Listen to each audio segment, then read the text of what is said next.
5. Cerita dongeng yang menakutkan.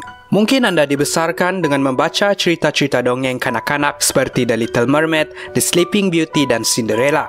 Dan seringkali kisah-kisah dongeng ini berakhir dengan kebahagiaan. Tetapi tahukah anda banyak kisah-kisah dongeng yang popular ini mempunyai cerita asal yang menakutkan? Hari ini kita akan melihat 5 cerita dongeng yang menakutkan. 5. Little Red Riding Hood. Kisah asal Little Red Riding Hood berakhir dengan watak utama Riding Hood diselamatkan oleh seorang tukang kayu dengan membunuh serigala yang ingin memakannya. Namun begitu, cerita asal yang ditulis oleh penulis asal, Charles Sprout, tidaklah sebahagia mana. Cerita asal menceritakan bagaimana Riding Hood diberikan panduan yang salah oleh seekor serigala untuk pergi ke rumah neneknya dan tiada langsung pun watak pembuat kayu dinyatakan. Riding Hood akhirnya dimakan oleh serigala tersebut. Moral cerita asal, jangan terlalu percaya dengan orang yang baru dikenali. 4. The Little Mermaid. The Little Mermaid adalah kisah seorang gadis duyung yang bernama Ariel. Ariel telah jatuh cinta dengan seorang putra raja. Namun begitu, oleh kerana dia adalah seekor duyung dan putra tersebut adalah manusia biasa, dia terpaksa menukar ekornya dengan sepasang kaki. Menurut cerita asal, Ariel kecewa melihat putra tersebut mengahwini gadis yang lain. Dia tidak dapat kembali ke tempat tinggal asalnya kerana keluarganya sudah menyingkirkan Ariel dan dia tiada keluarga di darat. Dia diberikan sebilah pisau oleh seorang ahli sihir untuk membunuh putra tersebut. Tetapi Ariel memilih untuk terjun dari tebing yang tinggi dan mati dengan kekecewaan.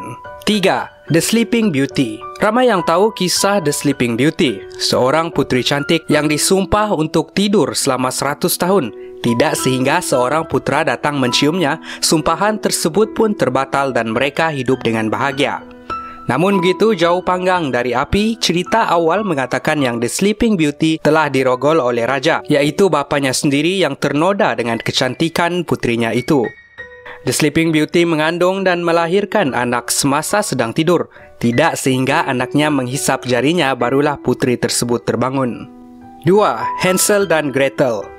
Hansel dan Gretel adalah dua adik-beradik yang menjumpai sebuah rumah yang diperbuat daripada gula-gula ketika mundar-mandir di dalam hutan. Mereka diperlawa masuk ke dalam rumah dan diberikan makanan oleh seorang wanita tua yang tinggal di dalam rumah tersebut. Apa yang mereka tidak tahu, wanita itu adalah ahli sihir yang berniat untuk memakan mereka setelah Hansel dan Gretel makan sehingga gemuk. Kisah moden menceritakan Hansel dan Gretel berjaya melarikan diri daripada dimakan. Namun kisah sebenar cerita Hansel dan Gretel adalah lebih menyeramkan daripada itu. Hansel dan Gretel berjaya memperdayakan ahli sihir itu dengan memasukkannya di dalam oven dan melihat wanita tersebut menjerit kesakitan dan terbakar sehingga meninggal dunia. Mereka kemudian mencuri makanan dan barangan di dalam rumah tersebut sebelum pulang ke rumah. 1. Cinderella. Kisah Cinderella menceritakan tentang seorang gadis kaya yang kematian bapa dan menjadi hamba abdi kepada emak dan dua adik-beradik tiri.